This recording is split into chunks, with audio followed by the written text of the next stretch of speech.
Hello, hi guys! Magandang hapon sa inyo lahat.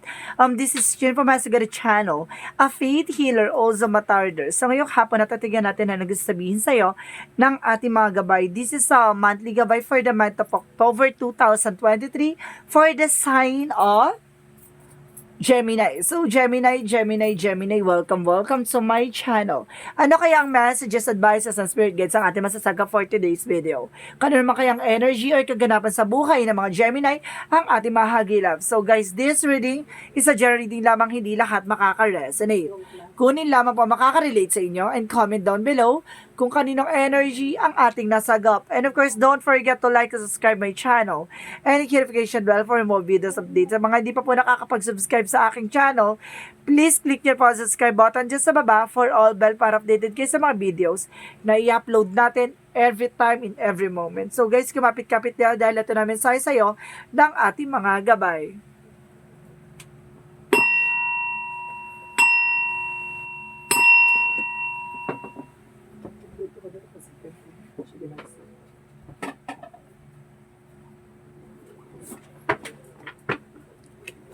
Angel Spirit, please give me information for the sign of Gemini. There is a Four of Cups. Evaluate, analyze. No? May mga bagay na kailangan mo na pag-isipan ng maraming beses bago ka magdesisyon. So, get my information. At the same time, there's a Three of Swords. No? Kumbaga, meron ditong heartache or losses, no? Or abandonment. Kaya mag-ingat ka. No? Baka masaktan ka sa huli. And of course, sinasabi dito, there's a Nine of Cups. There's an offer, a proposal, an offer, no? Kumbaga, it's a romantic offer or love offer or something offer na magbibigay sa'yo, no? Because there's an Eight of Cups, no? Wag mong antayin, no? Hayaan mo siyang mangyari by nature, no? The more na inaantay mo, mas lalong tumatagal. And of course, there's an Emperor. Be mature enough and being grounded. At the same time, there's a Four of Swords. Listen to your intuition. Listen to your gut feeling. No? Kung baga sinasabi dito, maging mature ka na at kung baga hayaan mo mangyari ang mga bagay-bagay, wag mong pilitin, wag mong mamadaliin. No? What is the Four of Cups? At the same time, there's an Eight of Swords, no? Kailangan mong kumawala sa mga negativity. Kailangan mong kumawala...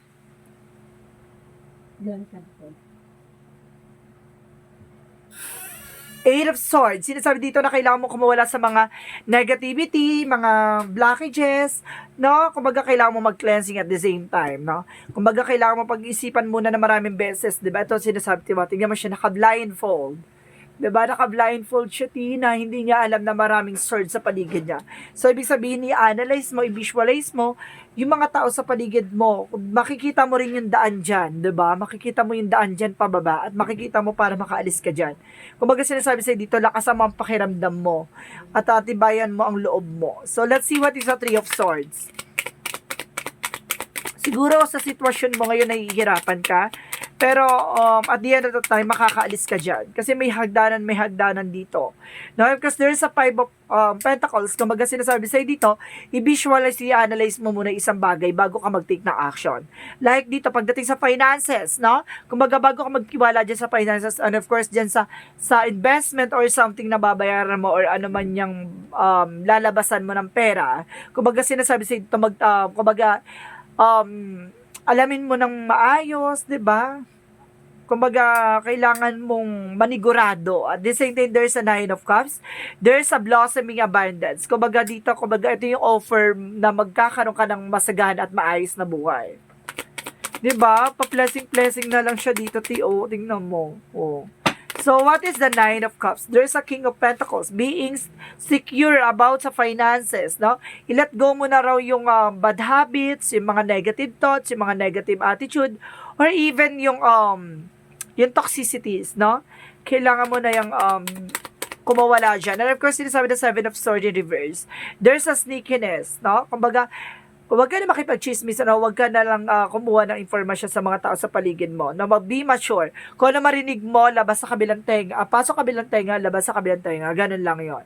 Para hindi ka madamay sa kung ano man ang eksena o sa sigalot ng mga tao nasa paligid mo. What is the Four of Swords?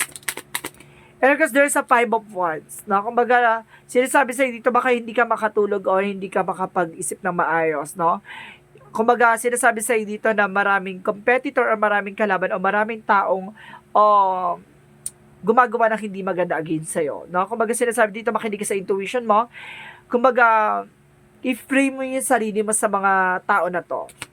What is the Four of Cups and of course the Eight of Swords? There's a Six of Pentacles. Magtutuloy-tuloy na raw about sa finances, 'di ba? Kumbaga sinasabi, mag-visualize ka, i-analyze mo na maayos para makalis ka sa situation, 'di mo? At ang masasabi sa'yo dito, magtutuloy-tuloy na raw about sa finances. What is the Three of Swords and of course the Five of Pentacles? And of course, sinasabi rin sa'yo dito guys, there's a Page of Pentacles, manifestation. No, mamamanifest mo yan, kung ano man yung mga bagay na yan. Basta sinasabi sa'yo dito, mag-ingat ka. What is the Nine of Cups and of course the Nine of Pentacles? Manifestation, parang sinasabi dito na, kung hindi ka magiging maingat, 'di ba? Makukuha mo talaga, o kung hindi ka makikinig, 'di ba, mapupunta ka sa alanganin. Mamamanifest mo yung mabudol dito or maloko dito sa eksena na to. Ano pa sinasabi ng Hermit card? There's a soul enlightenment. Magkakaroon ka ng kaliwanagan dito. Parang bigla kang na ano dito na parang, yes, I got it. Diba? Ganon. What is the Eight of Cups and of course the King of Pentacles? And of course, sinasabi dito guys, there's a Five of Cups. Kumbaga, there's a, wag ka na mag-alinlangan pa, no? Wag ka nang manghinayang, no? At wag mo pang hinayangan yung mga bagay na alam mong at the end of the road, kumbaga magiging matagumpay ka, 'di ba? Kailangan mo mag-decision, kailangan mong kumawala na dito. I-secure mo yung sarili mo, even your finances. What is the Emperor? There's a King of Swords. Okay, being wise and of course practical. Pagdating sa mga bagay-bagay, in all aspect, kailangan mo maging practical.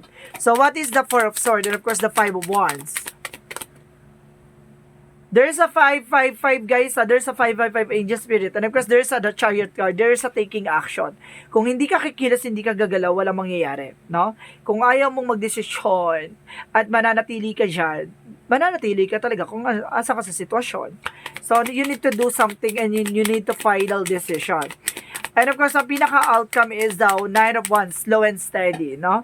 Slowly but surely, diba? Hindi mo kailangan madaliin, diba? Kailangan mo lang makaalis sa sitwasyon. Mabagal man yan, at least nakakausad ka.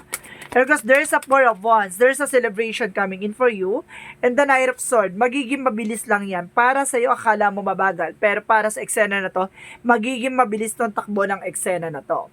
So, let's see what is additional messages for Love Oracle card.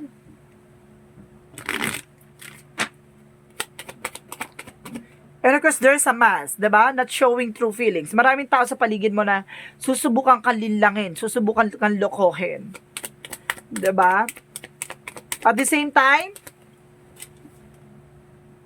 the swords of the rose, no? The clarity, the truth, revelation.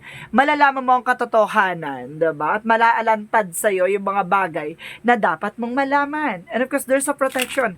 Protectionan mo ang sarili mo laban sa mga tao sa paligid mo, no? Maraming taong mapanlinlang, maraming taong mapanloko, maraming taong mapabudol. What is the yin and yang? There's a union, no? Kumbaga sinasabi dito, there's a possible na magkakaroon ka ng union or reconciliation with your partner. Kung nagkaroon ng separation or hiwalayan, maaari magtagpo ulit kayong dalawa. Because there's a deception, temptation, no? Kumbaga nandito yung tukso, 'di ba? Maaaring tuksoin kayo mga tao sa paligid mo. 'Di ba? Magpapatukso ka ba? 'Di ba? At the same time, there's an open, receive, no? Handa kang tanggapin at handa kang buksan yung kamay mo o yung puso mo sa ibang tao. 'Di ba? So, let's see what is additional messages. For angel spirit messages, get more information. And of course, there is a shielding and grounding, no? Protection at pangalagaan mo yung sarili mo. At the same time, there's a love, no? Kumbaga, there's a love involved. At the same time, there's a dolphin. Sacred silent, kumbaga magkakaroon ka dito ng masayang eksena. Arcangel Raphael messages.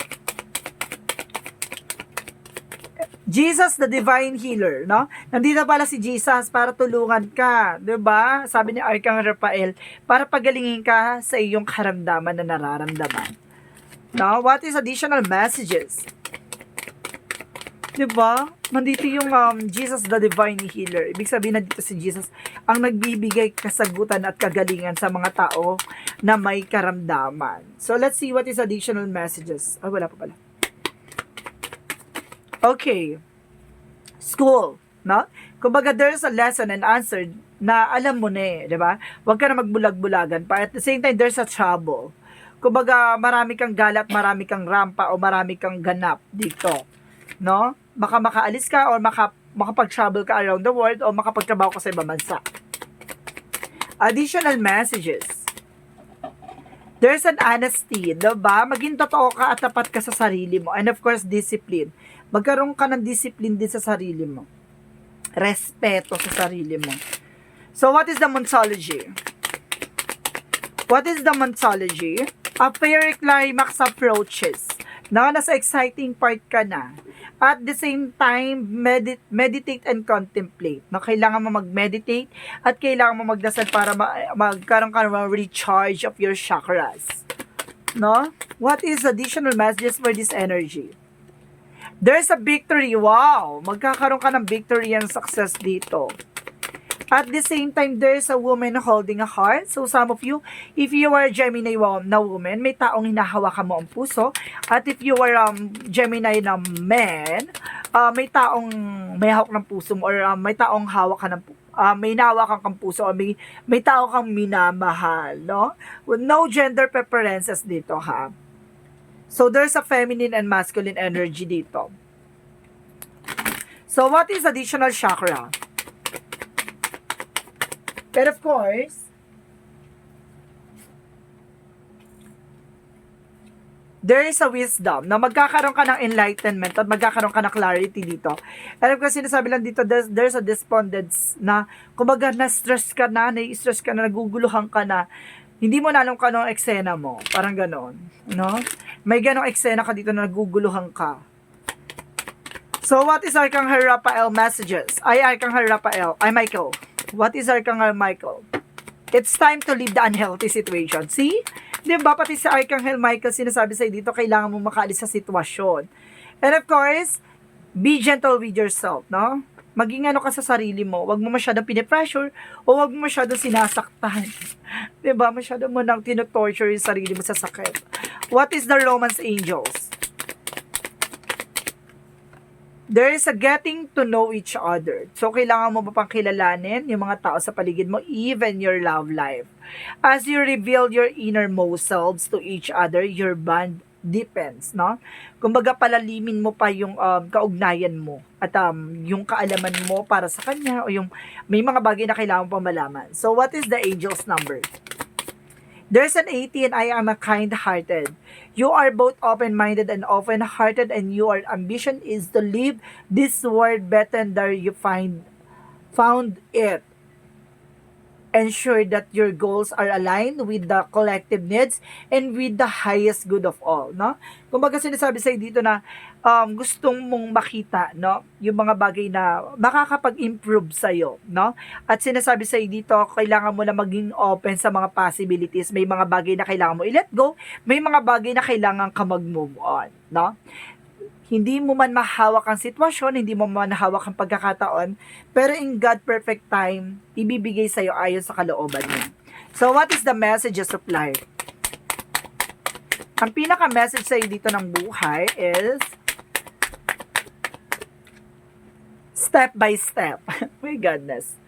Today, I have practiced my patience. I allow time to fulfill my goals. I understand that wisdom is letting go of control. I know that the true value of each situation lies in its creations rather than its end result. Therefore, I allow myself to unfold step by step, inhabiting each moment to the fullest, knowing that my soul is forever rising higher and higher to the embrace the light. No? Kumbaga, alam mo na, kumbaga, may Kumbaga may procedure ay may progreso yung mga bagay-bagay na mangyayari sa in the near future. No? Kumbaga, slowly but surely, mabagal man alam mong sa indayog at alam mo dun sa eksena na yon, ikaw yung mananalo at ikaw talaga ang papalakpakan. Parang ganon. Kumbaga, magtatagumpay ka, mag-antay ka lang. So guys, this reading is monthly gabay for the month of October 2023 for the sign of Gemini. This reading sa reading lamang, hindi lahat makaka-resonate.